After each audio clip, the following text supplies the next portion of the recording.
চলমান ইরান-ইসরায়েল সংঘাতের জেরে মধ্যপ্রাচ্যে ব্যাপক প্রভাব পড়েছে।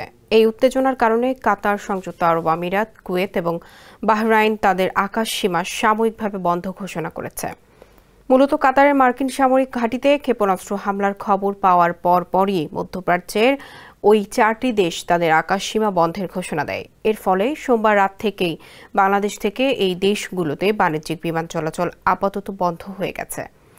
বিমানবন্দর সংশ্লিষ্ট সূত্রগুলো এই তথ্য নিশ্চিত করেছে। সোমবার রাতে হযরত শাহজালাল আন্তর্জাতিক বিমানবন্দর কর্তৃপক্ষ এক সংবাদ বিজ্ঞপ্তিতে জানিয়েছে, চলমান বৈশ্বিক পরিস্থিতির কারণে কাতার, সংযুক্ত আরব আমিরাত, কুয়েত এবং বাহরাইন তাদের আকাশ সীমা সাময়িকভাবে বন্ধ ঘোষণা করেছে।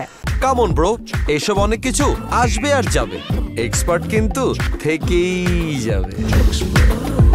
এই সংশ্লিষ্ট দেশগুলোর বেসামরিক বিমান চলাচল কর্তৃপক্ষ ও পররাষ্ট্র মন্ত্রণালয় নিশ্চিত করেছে যে পরবর্তী নির্দেশনা না দেওয়া পর্যন্ত দোহা, দুবাই, আবুধাবি, কুয়েত এবং বাহরাইন থেকে আসা যাওয়ার সব বাণিজ্যিক ফ্লাইট বন্ধ থাকবে।